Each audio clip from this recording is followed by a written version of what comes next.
Hola, Estados Unidos mexicanos, mundo hispanoparlante y todos estos territorios ocupados que llamamos América Latina. Omar Beretta, quien les habla, desde este podcast Puto el que lee en su 6ª temporada, desde donde dinamitamos la lengua castellana y nos llevamos puestos todos los estereotipos de género en realización audiovisual.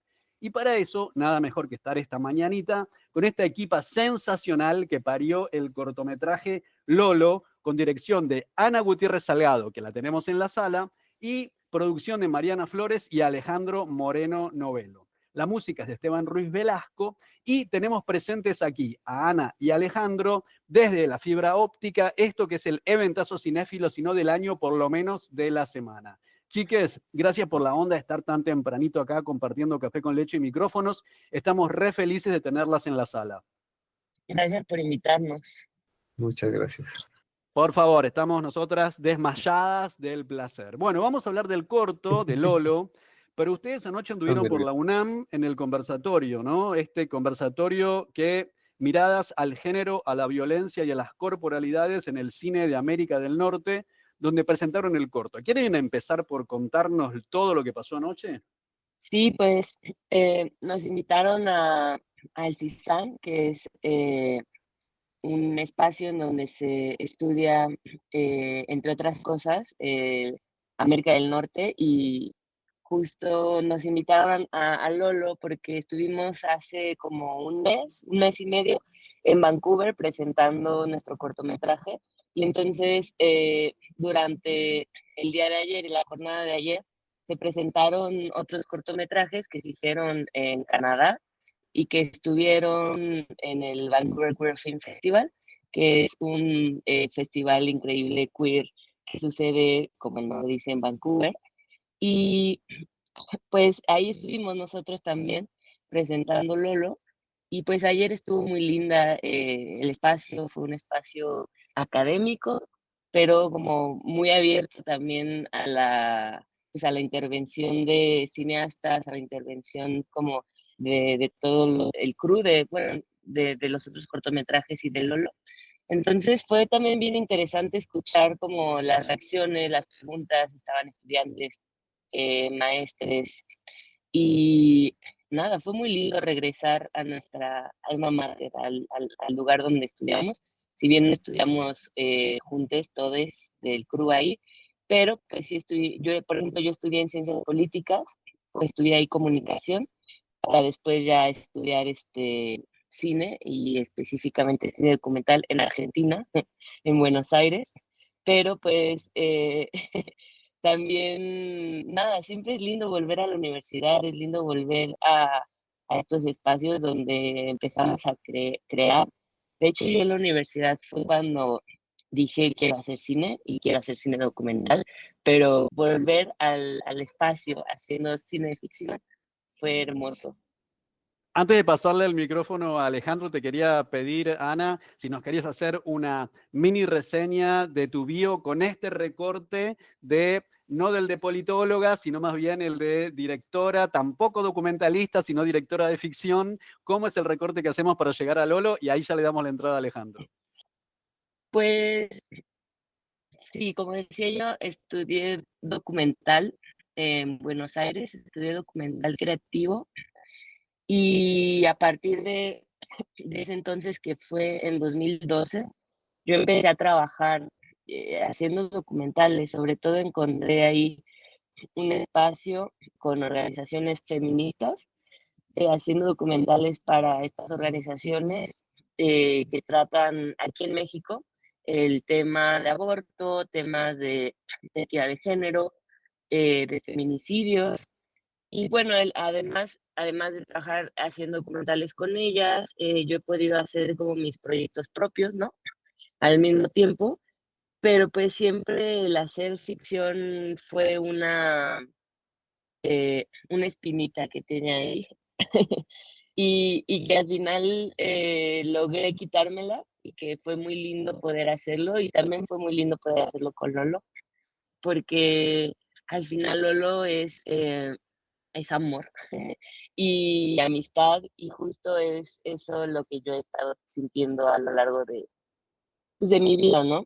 Entonces, llegué a Lolo con una idea de querer hacer un cortometraje de una persona no binaria en fuera del centro de la ciudad, ¿no? Que viva en otro espacio que no siempre se esté retratando, ¿no? A la comunidad LGBTIQ+. Entonces, así llegué a Lolo, como fue todo muy orgánico también, tuve una idea, la escribí, 3 años después, como así es el cine, 3 años después la pudimos concretar. Alejandro, la producción, ¿te querés presentar y después nos contás un poco más algo sobre lo que pasó anoche y tu rol en el cortometraje Lolo? Yo soy realizador, productor, guionista, desarrollador de justamente de cine, televisión. Estudié también en la UNAM, en la ahora Escuela Nacional de Artes Cinematográficos, que antes era el CUEC, donde yo salí de allá. Pues justo llevo algunos años produciendo cortometrajes y documentales. En este caso con Ana, desde el año pasado, inicios del año pasado, estamos trabajando con Lolo. Pudimos trabajar pues el primer semestre como en su escritura y su desarrollo y con un poco, pues sí, ¿no? O sea, de chamba y también de suerte tuvimos el apoyo de Procine para poder, de perspectiva de género, los cortometrajes de perspectiva de género de Procine, para poder realizar el corto, que justamente me voy a brincar, ¿no? Así, más el currículo que otra cosa, a propiamente el evento de ayer, que pudimos presentar este corto, como dice de vuelta Ana, en la universidad, en un contexto bonito, porque justo la apunta muy bien.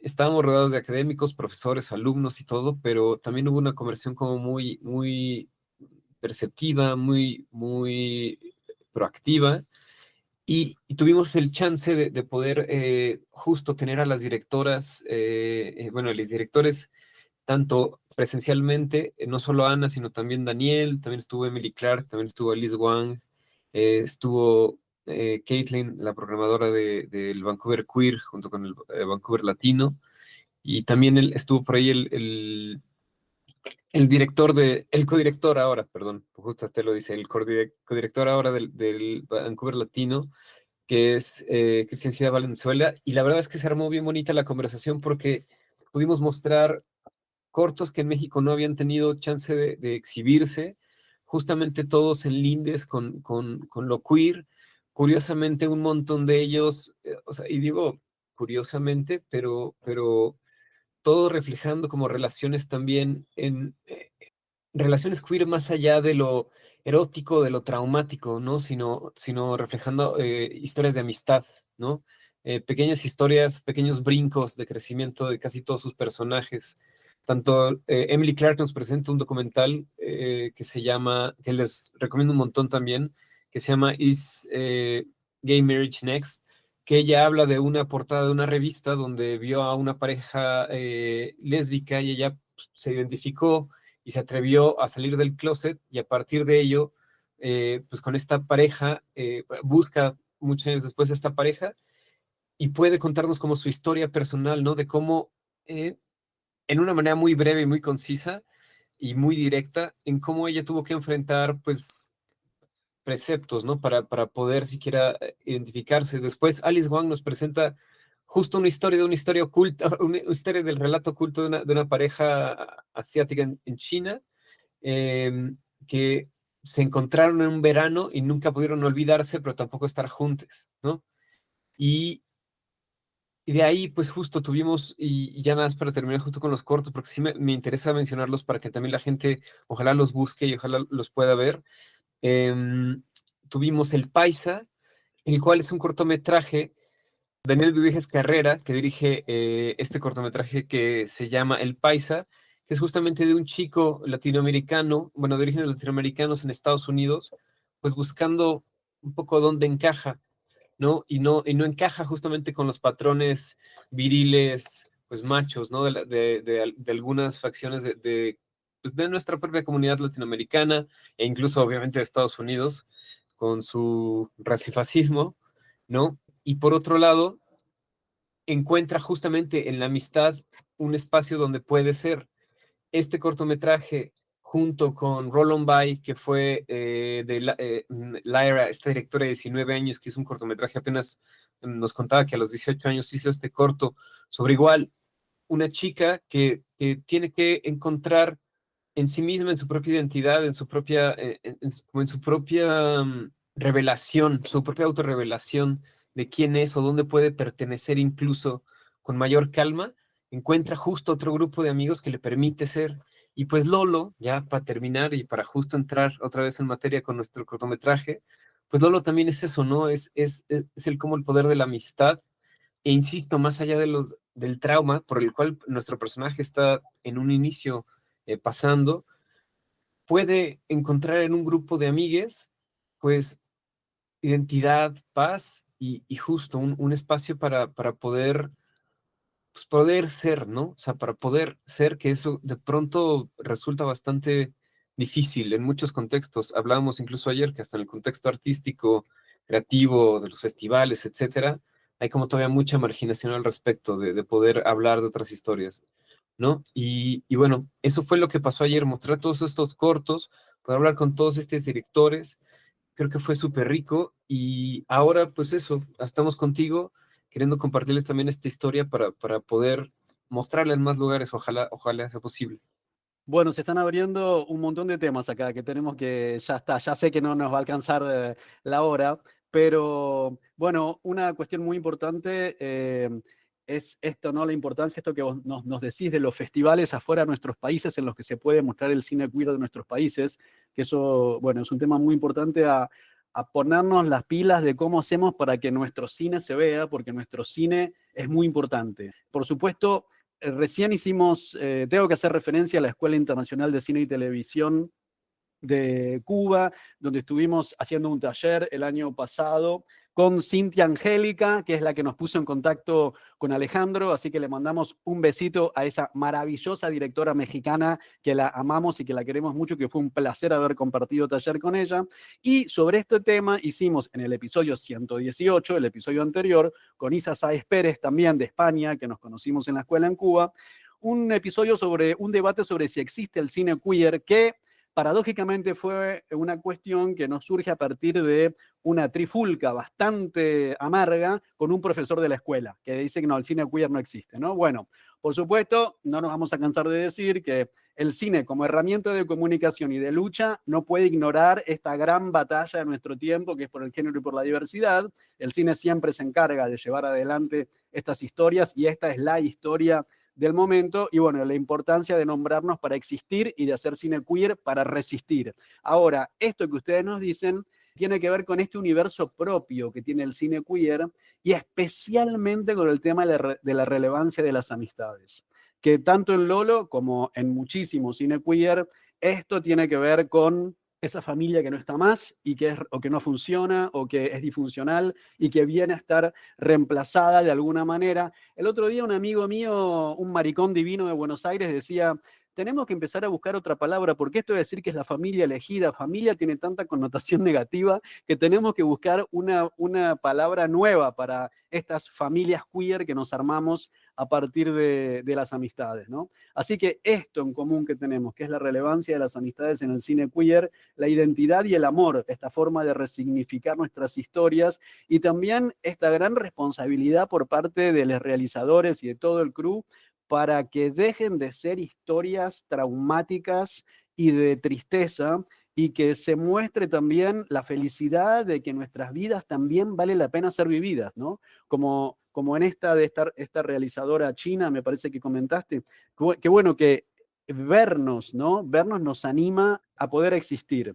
Yo les quería preguntar ahora un poco en base a Lolo y en base al conversatorio que tuvieron ayer en la UNAM, si con respecto a los estereotipos de género, ¿no? Y bueno, con los estereotipos de género clásico mexicano, si ustedes encuentran que hay diferencias notables entre la representación del género en el cine mexicano y de otros países de América del Norte, porque de eso anduvo el conversatorio, ¿no? Antes me gustaría regresar a a la experiencia que dijiste sobre este eh, profesor que dijo que no había cinema queer. Eh, me encantaría compartir con todos ustedes como esta experiencia que yo tuve en Vancouver Queer Film Festival, porque de verdad que me dejó pensando y me dejó sintiendo muchísimo. Bueno, el Vancouver Queer Film Festival solo pone películas queer, ¿no? Eh, y en una proyección que hubo en un teatro bastante grande, creo como de 600 personas, fue una proyección especial de una película que se llama Bonus Track, que es de Inglaterra, bueno, de Reino Unido, y la sala se llenó, o sea, 600 asientos estaban ocupados.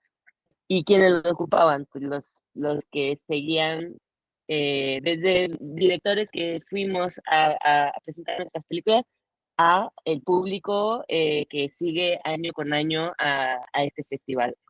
Y bueno, la película Bonus Track es una película con corte, no sé si conozcan Heartstopper, con un corte tipo Heartstopper desde la estética, desde la fotografía hasta la historia, ¿no? Porque son dos chicos como en la preparatoria que se conocen, se gustan y empiezan una relación, ¿no? Un poco secreta, porque pues están creo que en una escuela solo de chicos. Es un poco secreta su historia un poco de amor.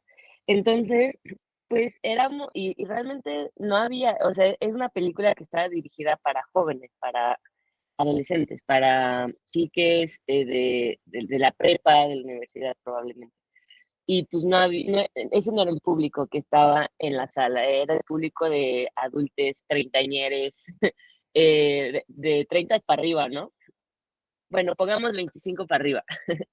Y nada, estábamos viéndola y pues con la temática de adolescentes, ¿no? De historia adolescente. Pero de pronto, cuando se dan el primer beso, los personajes principales, la sala explotó. O sea, explotó de gritos, de aplausos, de risa, ¿no? Como empezaron todos como a gritar, a, a silbar, ¿no? A chiflar, a aplaudir. Y fue tan bonito ver eso, porque al final, o sea, yo estaba volteando a todos lados, ¿no? Nunca me había pasado aquí en México, en una sala de cine, que la gente aplaudiera cuando ve dos hombres besarse. Y no sé, fue tan bonito. Y justo hablando después con compañeros que conocí, con amigas que conocí allá, pues sí, obviamente todos decían, es que es algo que hay que gritarlo, ¿no? Hay que festejar, ver esto en el cine, en una pantalla gigante, en una sala, en las salas más grandes, una de las salas más grandes de Vancouver. Y creo que eso habla justo como de la representación, ¿no? De esa necesidad de la representación, esa necesidad de ver cine queer. Y me dejó pensando también cuándo fue la primera vez que yo vi una película en donde dos hombres se besaban, pero aparte dos hombres homosexuales, ¿no? Dos actores que actúan de personajes homosexuales, se besan y me quedé pensando hace mucho tiempo, no sé cuál fue, porque creo que había visto películas donde dos hombres se besaban, pero no eran hombres homosexuales, y además la sala de cine no hubo esa reacción, ¿no? Entonces, para mí esa es la respuesta al profesor. Esa acción, eso que sucedió en Vancouver, esa es la respuesta, claro que existe y claro que se necesita.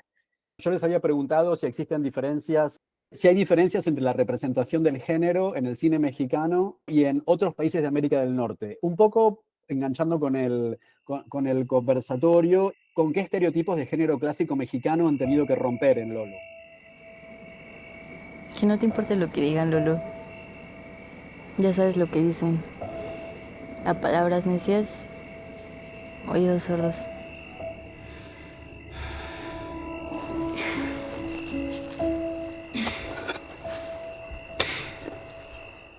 Pues sí, justo por ejemplo en los cortometrajes de ayer encontramos esa, eso, y sobre todo en el cortometraje de Roll On By, Eh, Siento que era casi la historia de Lolo, pero en otro contexto, ¿no? En contexto Vancouver, y aquí sucede en contexto Xochimilco, ¿no? Otro contexto sociocultural, económico tan distinto, pero que se encuentra ahí mismo, pues la amistad, ¿no? La amistad que decías como que se convierte en familia o que se convierte en la no familia, pero que al final son círculos de personas que tienen un compromiso afectivo entre las otras personas y que se vuelven estas redes de soporte y que creo que eso se encuentra en todos lados, ¿no? En todos los países. Bueno, no sé, no conozco todos los países, pero se podría encontrar, por ejemplo, o lo encontré, por ejemplo, en los cortometrajes de Vancouver. Pues algo que tuvimos que romper, pues al final primero, los pronombres también, ¿no? Al final, la industria del cine en México, pues también está liderada, estoy haciendo comillas con mis dedos, liderada por hombres, ¿no? Heterosis. Entonces, primero por ahí, ¿no? O bueno, si me voy muy atrás, empezar cuando nosotros aplicamos a este fondo de Procine que nos dio el dinero para poder realizar nuestro cortometraje. Desde la carpeta nosotros tuvimos la iniciativa de tener un lenguaje inclusivo, ¿no? Y como que ese fue nuestro primer statement. Si lo quieren, si no, no lo quieren y ya, ¿no? Creo que también no hay que dar ni concesiones ni pedir permisos en esas cosas porque justo no existe, ¿no? O sea, no existen esas concesiones, ¿no? No hay que pedir permiso para nada. Esa fue como nuestro primer statement, como gran statement, antes de empezar Lolo. Pero pues sí, como en el rodaje, por ejemplo, con el crew, poder decir nuestros pronombres, que quienes no estaban acostumbrados a preguntar pronombres o a hablar con lenguaje inclusivo, tuvieran que hacerlo, ¿no? En una forma de, así son las cosas en este crew y se respetan, ¿no?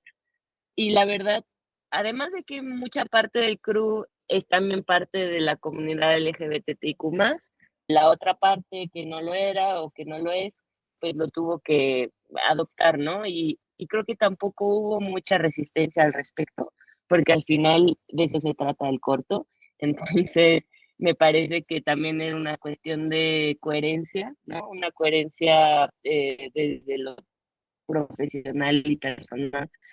Otra cosa también, y que se junta un poco con la pregunta que haces, la necesidad de hablar de estos temas, de la historia de una persona no binaria en otro espacio que no sea el centro de la Ciudad de México.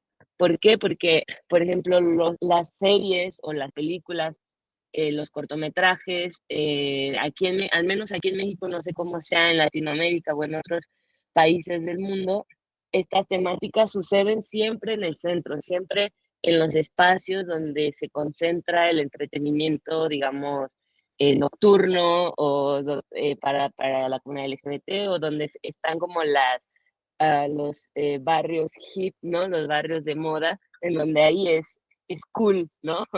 Pero a mí lo que me interesaba era sacarlo de estos espacios, también saber qué pasa en otros espacios, ¿no? Cómo se vive, porque al final se vive de forma distinta, se vive o sea, son otras realidades que no existen en el centro de de las ciudades. Nosotros estamos aquí en la Ciudad de México, entonces Lolo se realizó al sur de la Ciudad de México, en un espacio que es rural, ¿no?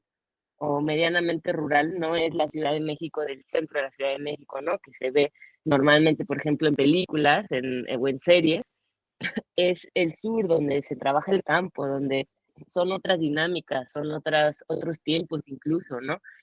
Son otras realidades y que al menos, por ejemplo, que sepan, allá no se hace una marcha del orgullo, ¿no? Si quieres asistir a la marcha del orgullo, vas al centro. Entonces, Exactamente. también eso tuvimos que romper con Lolo, ¿no? Tuvimos que romper al final esas narrativas que se vienen haciendo desde hace mucho tiempo, que se pueden ver en películas, que se pueden ver en la serie, y que era para mí lo más interesante, de dejar de hablar desde ese espacio, sino hablar desde otros lugares donde suceden historias de la población LGBTIQ+, y que no están tan representadas. Creo que justamente una de las cosas que vimos también ayer con la presentación, y la contrasto, por ejemplo, Ana, con el programa de Quórum.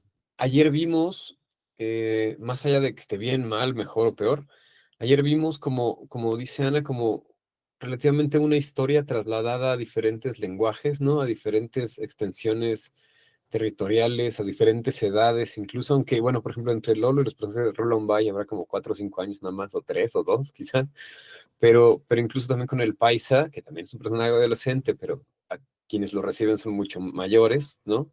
Y otras vemos como un relato traducido necesariamente, yo lo diría así, ¿no? Como en diferentes latitudes y en diferentes sensibilidades también, y un poquito con diferentes tintes de género, ¿no? O sea, Roland Bay era totalmente un high school drama, ¿no? O teen drama. El Paisa pues, tiene como esta cosa entre chola y norteña, ¿no? Como película chicana. En la otra, donde también era un hallazgo de esta historia prohibida que se llama Don't Forget Me de Alice Wong, pues igual eran dos amigos, o sea, hay una relación, hay como una ligera suposición o transposición erótica en el relato, pero realmente como un lazo de amistad, ¿no? Que les permite descubrir la historia de la abuela, que también tenía una historia de amor secreta, y justo creo que se van transmitiendo algunos elementos, no digo, no estilísticos, pero sí temáticos, por justo la necesidad de contar historias, como decías al inicio, con y más allá del trauma, en el gozo, ¿no? En el gozo de descubrir, de revelar, de poder seguir adelante, de reafirmarnos, ¿no? O de cuestionarnos incluso también, ¿no? O sea, de gozar el estar todavía en la duda. Sin embargo, creo que, por ejemplo, sí, creo que en México todavía, en México, para no irme a otros territorios, que creo que quizá en Centroamérica también un poco, con lo poquito que conozco, el cine queer, con sus excepciones ya y con sus buenas excepciones, pero suele irse todavía a la historia de descubrimiento traumático, ¿no? A la historia de descubrimiento o a la historia donde incluso hasta el erotismo se vuelve castigado consciente o inconscientemente, ¿no? De pronto en los relatos. Em, Sin embargo, creo que poco a poco se va abriendo brecha grande. Incluso lo veía en Quorum, por ejemplo, había una película asiática, My Heart is Going to Explode, Mi corazón va a explotar, que justo es súper lúdica, juega con el cine B, ¿no? Con el cine a la sueca, como diría Michel Gondry, y cosas así, para hablar igual de una historia de descubrimiento y de identidad dentro de un grupo de amigos que contrastan, ¿no? Que pueden ser también detractores de lo que uno quiere ser o de lo que uno busca, pero que uno tiene que incluso en ello poder distinguirse, pelar ese hilo. Pero a mí me gustó mucho la manera muy lúdica, se habla como de extraterrestres, de pronto hay unas sorpresivas explosiones, para no echarles más ahí, y es súper juguetón, o sea, me gustó muchísimo esa película por el tono ultra juguetón y descarado que tiene al respecto, que no tiene que acudir, sí, de pronto acude total, como a una tragedia, pues una tragicomedia, acude a ello, pero pues eso, como burlándose de eso mismo, ¿no? Del sufrimiento de los del corazón débil, podemos decir, es lo que les puedo decir de la película, y que justo se tiende como que a, creo yo, pensándolo así y uniendo las cosas un poco, que de pronto se piensa que eso, ¿no? Que el ser queer, el ser sensible tiene que ver con ser blando, ¿no? Tiene que ser con ser sufrido, con ser hipersensible. Y pues, o sea, también hay, ¿no? Por supuesto, hay algo de ello, pero creo que no deja que también se sea alegre, más allá del orgullo, se sea alegre, se sea gozoso, ¿no? Se sea chusco, ¿no? Se sea dudoso, dubitativo, pero entrón, ¿no? Entrone.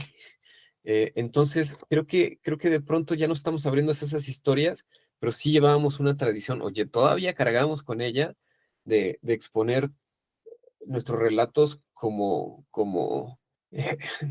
cierta autoconmiseración de pronto, si lo vemos así, o con cierta, si no autoconmiseración porque son historias personales, pues sí, con cierta desatino de pensar que se sufre todo el tiempo y que no hay espacio para el éxtasis más allá de sangrarlo, ¿no? Entonces, creo que ahora ya estamos en otro lado. Creo que Lolo, y bajándolo un montón, Lolo en una historia de amistad, de descubrimiento, justo también una pequeña historia de crecimiento, justo de personajes en la periferia de la representación usualmente por su territorialidad, por su identidad, creo que nos permite, pues eso, por lo menos exponer a un público, no digo que más amplio o más corto, pero un público diverso, esta historia desde una perspectiva que igual creo que se entiende por ahora, como lo vimos ayer con académicos y estudiantes y todo, como también se goza por desconocidos, digámoslo así, en el Festival Quórum, y lo hemos visto que justo hemos tenido el chance de estar en Ecuador, en Bolivia, y en Bolivia incluso en un festival para adolescentes y niños, ¿no?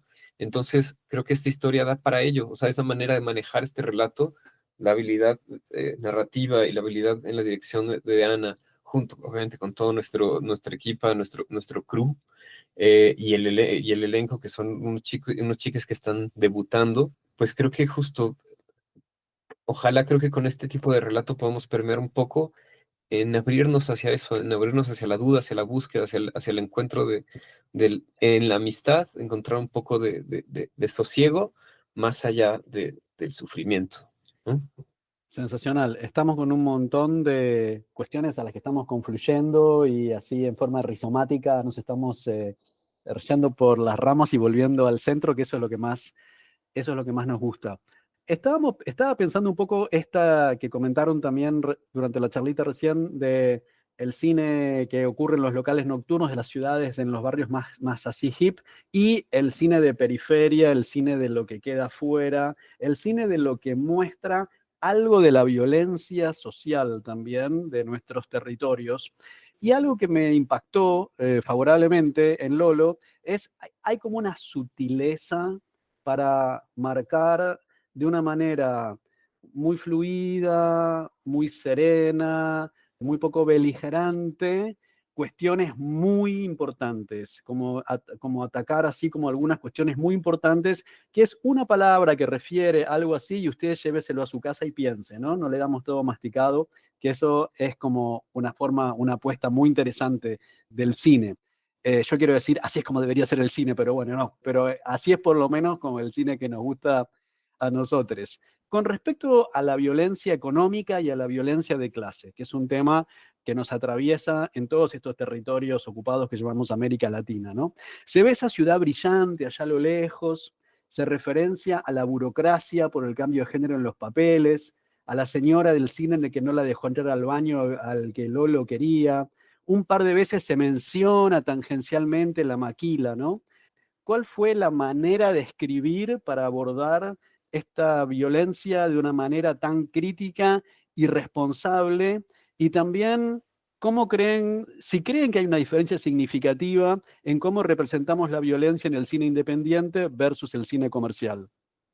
Sí, al final, al final mi background documental siempre, de documentalista, siempre me sale a flote, ¿no? O sea, yo creo que cuando escribo un guión no puedo evitar pensar eso, ¿no? Pensar en todas las realidades que viven diferentes personas y que no podría escribir algo que no esté relacionado desde diferentes perspectivas, ¿no? Al final, a todos nos atraviesan diferentes cosas desde lo económico, desde lo social, desde lo geográfico. Entonces, creo que eso, más allá de las historias, o sea, como cuando escribo los personajes, más allá de sus historias personales con su familia, ¿no? Como desde sus parejas o lo que sea, creo que me gusta ubicarles en espacios sociales, ¿no? Que creo que eso es lo que le da como esa dimensión a la historia, como bien mencionabas, ¿no? Como poner de ahí a lo lejos la ciudad. Al final yo quería, porque yo soy de la Ciudad de México, yo quería mostrar la Ciudad de México, pero también la pregunta era cómo la voy a mostrar, desde dónde la voy a mostrar, ¿no?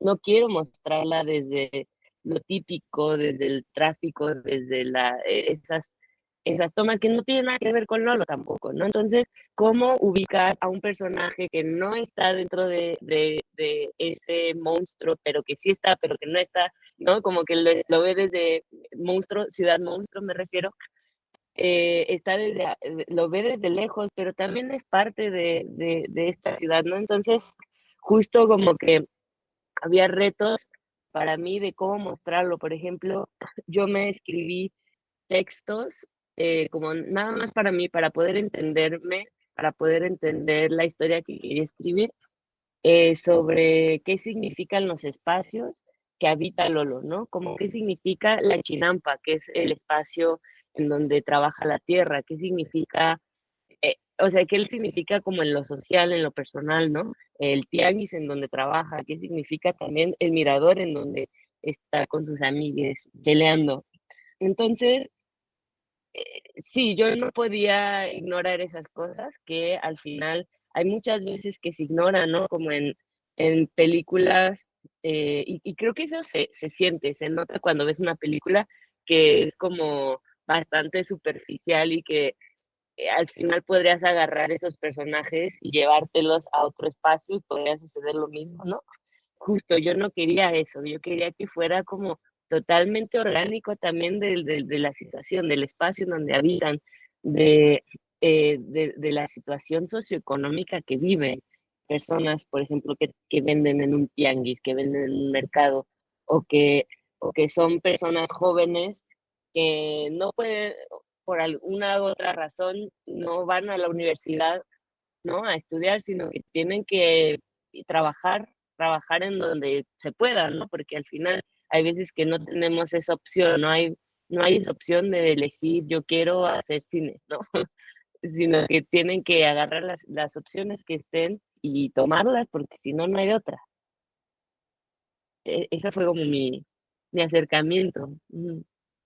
Yo creo que justo también hay esto de la enunciación, ¿no? Y de como del cine que no señala, que no subraya, justo que no señala, sino que quiere como arrancar de la pared y ponértelo, o sea, tatuártelo un poco en los ojos, de personajes que pintados de pronto con preocupaciones sociales o de pronto hasta identitarias, pues se vuelven unidimensionales por quedarse en ellas mismas y como tampoco tener como muchos personajes creo que sufren en el cine que ahora es contenido, digámoslo así, de parecer no estar como conscientes realmente del mundo exterior, de no ser, no digo que los personajes sean seres pensantes, pero de justo parecer que viven en una cuenta de TikTok o Instagram nada más, ¿no? Y que tienen una especie de discurso o argumento, que de pronto en algunos, claro, el giro de tuerca o el giro de perspectiva en la película hace que cambien de postura o algo, pero que justo se nota como switcheos, ¿no? Como se dice, ¿no? El uso de moneditas, bueno, esto va acá, y esto va acá, y esto va para allá.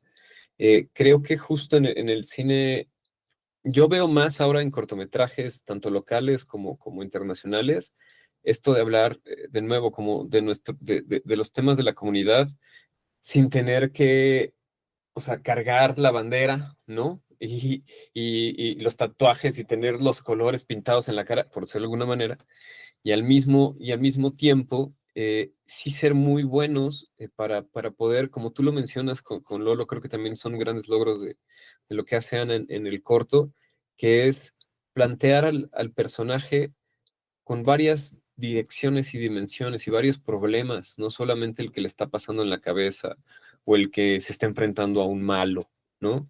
Sino que hay diversos problemas y diversas escalones y escalas para los mismos en los cuales creo que el personaje se encuentra y pues mientras va resolviendo unas cosas, que es incluso adaptarse a la vida en la chinampa, adaptarse a la vida sole y demás, también tiene que verse como mínima persona que existe en como dice Ana, me parece, como una identidad dentro de una comunidad social, dentro de un contexto social que le exige o que le hace requerir ciertas otras interacciones que aun si no las vemos en el corto, pues son referidas como también problemáticas. Es algo que, por ejemplo, se ha indicado mucho en las conversaciones que hemos tenido con público, ¿no? Este tema de la identidad, tanto el asunto del registro como la duda misma que Lolo se plantea, como de, bueno, pero es que es una cosa, la otra, y también esta gente me trata así, pero yo no sé ni cómo tratarme un poco a mí mismo, ¿no?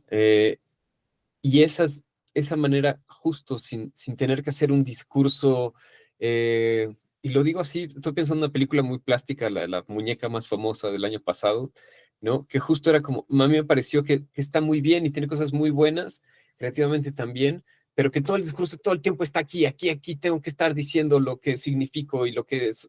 Y es no, o sea, los personajes no se sienten vívidos, justamente se sienten extraplásticos, incluso los que se contraponen a la protagonista también parecen como con un discurso específico y una línea en la que viven. Y pues no, creo que nuestros personajes deben de reflejar esa multiplicidad que creo de nuevo a través de sutilezas, a través de otro trabajo con la cámara, con los actores, con obviamente desde el guión, se logra de pronto con mayor facilidad en el cine independiente por no estar teniendo que rendir cuentas o caer también en usos comerciales de estos mismos discursos, ¿no? En usos comerciales monetarios concretos, ¿no?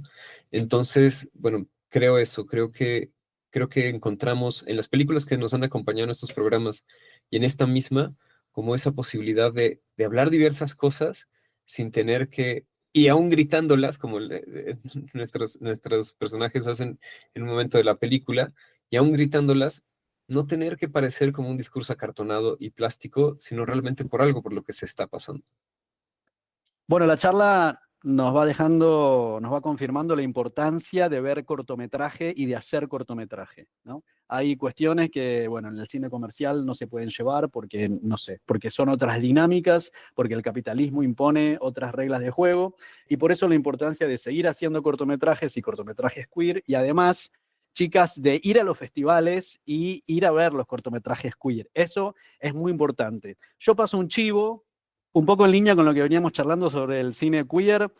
Nosotros estamos presentando en festivales un corto de género queer horror, terror queer, que se llama Venganza en el Delta, con un guión maravilloso de Dani Zárate y una elenca que no se puede creer, y que entró en el festival Buenos Aires Rojo Sangre, que es la principal muestra de cine de terror fantástico y bizarro de Latinoamérica, que está en su edición 25, y que el viernes 6 de diciembre a las 6 de la tarde, Buenos Aires, por favor, vayan a ver Venganza en el Delta, que entra en una sección de cortos que, ¿cómo se llama? Cortos de terror queer. Así que, chicas, fíjense la importancia de que este festival, que es un festival de cine de terror, no nos mete dentro del sector cortos de terror, sino que ya tenemos cuerpo suficiente, ya tenemos cuerpa suficiente para que haya una sección de cortos de terror queer. Así que por favor vayan, apoyen el cine queer en todas sus manifestaciones y en todos sus recortes. Por supuesto que les vamos a dejar todos los links a Ana, a Alejandro, a Lolo, a los festivales, a lo que estuvimos hablando recién, y como siempre, cualquier cosa nos escriben y les traficamos toda la información que no podamos haber compartido todavía. Bueno, chiques, agradecerles un montón el tiempo que nos dedicaron. Felicitaciones por haberse levantado esta mañana después del conversatorio de anoche. Felicitaciones por la experiencia de Vancouver, de Bolivia, de todo el recorrido que está haciendo Lolo, y ojalá que llegue pronto a todas las salas de toda la escucha latinoamericana. Sí, pues sobre todo gracias por invitarnos. Siempre es muy lindo recordar por qué estamos haciendo cine y eso nos da un impulso para seguir haciéndolo. Y solo quiero mandar un saludo a mi familia de Argentina que creé justo cuando fui a estudiar documental, es mi familia de documental, y que al final se forma eso, ¿no? Lo mismo que con Lolo, como esas redes de amistad que espero que le estén escuchando y que nada, que ojalá que podamos mostrar pronto Lolo en Argentina, en otros territorios de Latinoamérica. Y también lo que estamos haciendo nosotros es que si nos escriben pidiéndonos el corto, adelante. Nosotros al final es lo que queremos que Lolo se vea, queremos que Lolo esté en otras pantallas, no importa si son grandes, chicas, como sean, queremos que se vea. Entonces, estamos ahí pues disponibles también para que si tienen un cineclub, si tienen un espacio en su universidad o en donde sea, en su librería, en donde sea que lo tengan, nos llamen y se pongan en contacto con nosotros para que podamos mostrarlo. Justamente, pues lo último sería reafirmar esto, que estamos abiertos a poder mostrarlo donde sea. El 27 de noviembre se muestra en el Festival Alequino en Polonia, en Poznan, Lolo, como parte del programa justo de cortos queer en Alequino. Lukomov Stonewall, me parece que es el bar, se llama. Y también se va a presentar en Austria en el festival This Human World, que es un festival de derechos humanos que se celebra en Viena. Va a estar el 5 de diciembre, por allá pueden encontrar todas las entradas. Me parece que en el caso de los dos son como de 5 euros las entradas. Y si bien Lolo lo vamos a poner a disposición en línea, digamos abiertamente, me parece que a mediados del año que viene, finales del año que viene, justo vamos a hablar ello. Queremos ahorita seguir justo los festivales que nos quieran invitar, las muestras que nos quieran invitar, como dice Ana, cineclubes, universidades, escuelas, secundarias, etcétera, donde lo quieran mostrar, que justo nos lo pidan, nos pongamos de acuerdo y se muestre genial. Si se puede hablar, si podemos hacer un conversatorio bastante mejor. Y pues eso, ahorita ya, como decíamos, nos presentamos en Brasil, en Ecuador, en Paraguay y en Bolivia. Queremos expandirnos por Latinoamérica, no hemos podido estar en Argentina, en Uruguay, en Centroamérica, y bueno, en muchos lados de México también nos falta poder visitar. Entonces, el cortometraje está para que lo puedan ver, para que lo puedan programar donde ustedes quieran. Justo, muchas gracias, Cintia Angélica, muchas gracias a ti. Pues esperamos que espacios como este nos sirvan para eso, para poder llegar a más lados con este cortometraje y en general expandiendo como la visibilidad que tú dices, de ir a ver los cortos queer de género, ir a ver los cortos queer de drama, ir a ver los cortos queer adolescentes. Hay que hacerles eco y hay que buscar, pues eso, o sea, también hacer nuestras historias con dignidad y poder compartirlas como tal, con felicidad también.